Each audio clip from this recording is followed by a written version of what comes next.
Hai semuanya, kembali lagi bersama aku Miyuki Nisa. Di video kali ini aku mau ngejelasin tentang hal apa saja sih yang membuat kita gagal di seleksi administrasi beasiswa LPDP. Mumpung saat ini lagi buka pendaftaran seleksi beasiswa LPDP tahap 1 di tahun 2024. Nah, buat kalian yang udah gak sabar, tonton terus video aku, jangan sampai kalian skip karena rugi banget kalau misalnya kalian skip video aku ini. Dan jangan lupa kalian subscribe channel YouTube aku, like dan komen serta share video ini.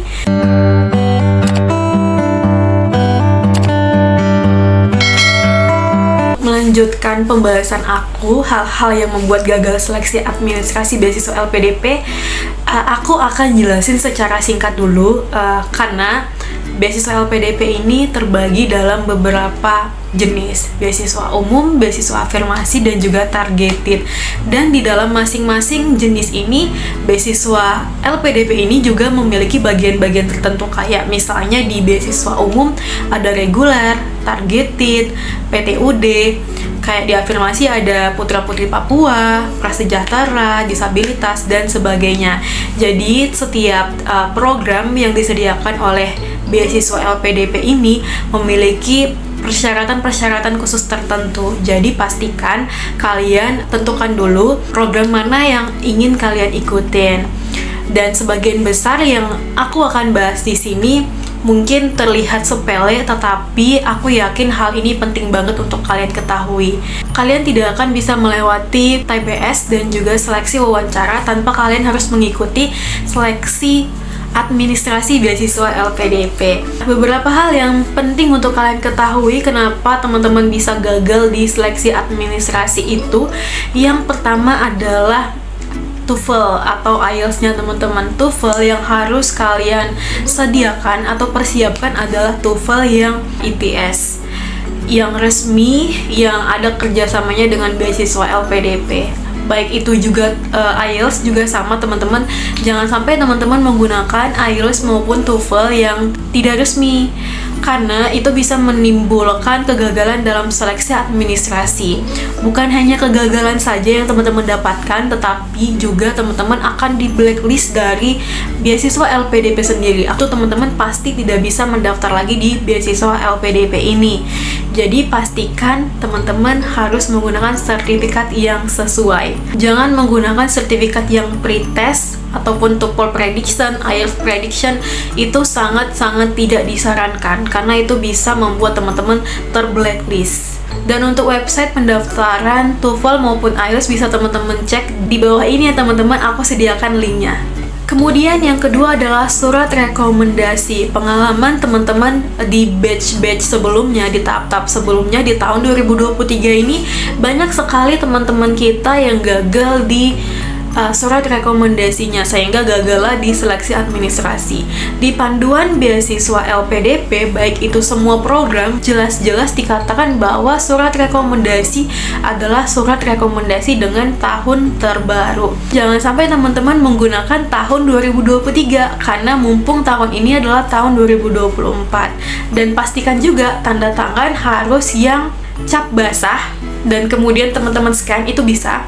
Atau kalau aku pribadi, aku menggunakan tanda tangan yang digital oleh dosen pembimbingnya aku. Jadi kalau teman-teman ingin bertanya apakah boleh menggunakan tanda tangan yang dari screenshotan, itu sebenarnya boleh teman-teman. Boleh asalkan teman-teman itu menghapus latarnya dengan jelas, sehingga teman-teman itu tidak dicurigai oleh pihak beasiswa LPDP-nya. Dan itu pun kalau teman-teman disuruh oleh dosen pembimbing atau si pemberi rekomendasi. Karena aku tidak menyarankan kalau ide itu adalah idenya teman-teman sekalian, sementara si pemberi rekomendasi yang kalian tuju tidak memberikan rekomendasi kalian, atau kalian hanya menggunakan tanda tangan beliau saja tanpa sepengetahuan beliau. Atau bisa jadi seperti dosen pembimbingnya aku yang memberikan rekomendasi kepada aku, beliau tanda tangan secara digital dengan menggunakan file PDF yang aku berikan. Jadi surat rekomendasi yang aku submit pada saat itu adalah surat rekomendasi yang bentuknya digital dan ditandatangani secara digital dari pemberi rekomendasi aku.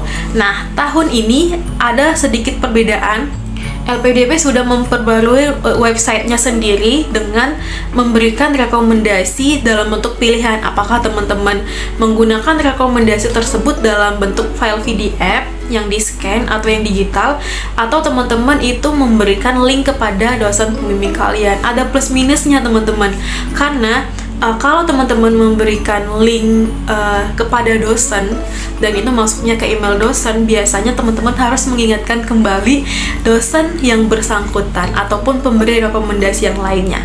Ingat, jangan sampai tahunnya salah, sesuaikan dengan apa yang diminta oleh beasiswa LPDP. Yang ketiga, adanya kesalahan upload teman-teman. Kesalahan upload ini banyak sekali.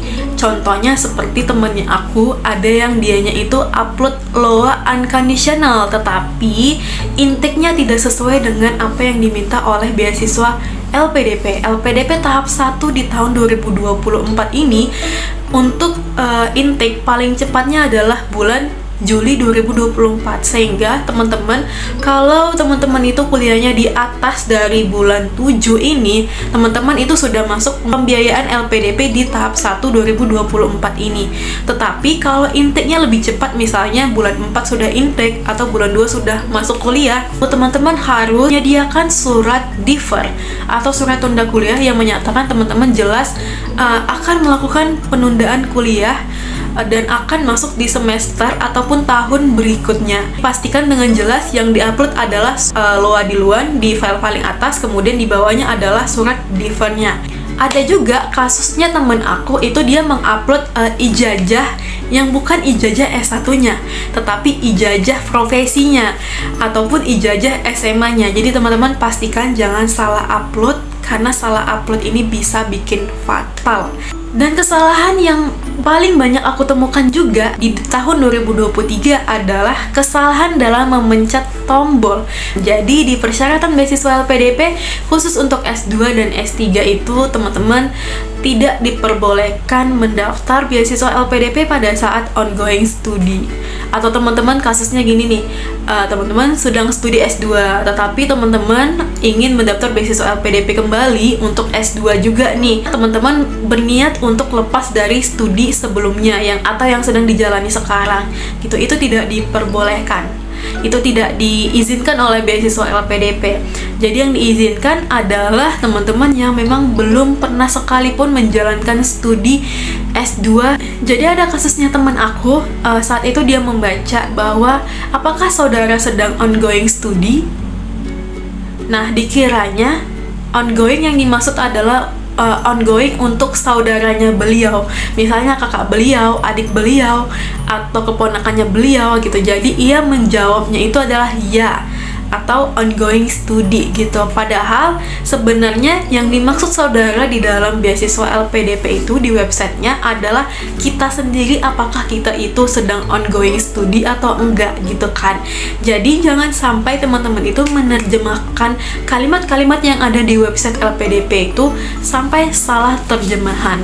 Yang keenam adalah ketelitian. Jadi teman-teman wajib teliti, karena kalau misalnya ada perbedaan sedikit aja, misalnya itu dari nomor surat, dari apapun, itu bisa saja teman-teman bisa dianggap gagal oleh beasiswa LPDP. Bisa dianggap juga adanya kebohongan dalam pembuatan nomor surat, karena nomor surat ini akan dicantumkan pada saat kita mau submit pendaftaran untuk seleksi administrasi beasiswa LPDP.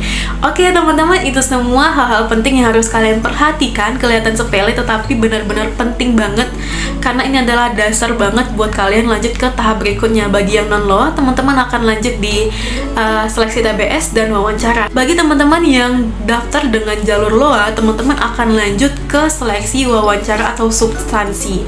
Jadi demi kebaikan bersama, mari kita teliti buat kelancaran teman-teman untuk mendaftar beasiswa LPDP. Dan buat kalian semua, semoga kalian akan diberikan kemudahan dan kelancaran dalam proses seleksi beasiswa LPDP, dan kedepannya teman-teman akan menjadi bagian dari keluarga besar LPDP itu sendiri. Sekian mungkin video dari aku. Apabila teman-teman ada pertanyaan, langsung aja komen di bawah ini, nanti aku jawab teman-teman. Dan apabila teman-teman ingin menunggu video aku selanjutnya, stay tune terus di channel YouTube aku. Dan jangan lupa untuk subscribe channel YouTube aku, like dan komen, serta share video ini ke semua sosial media kalian. Bye-bye, terima kasih sudah nonton.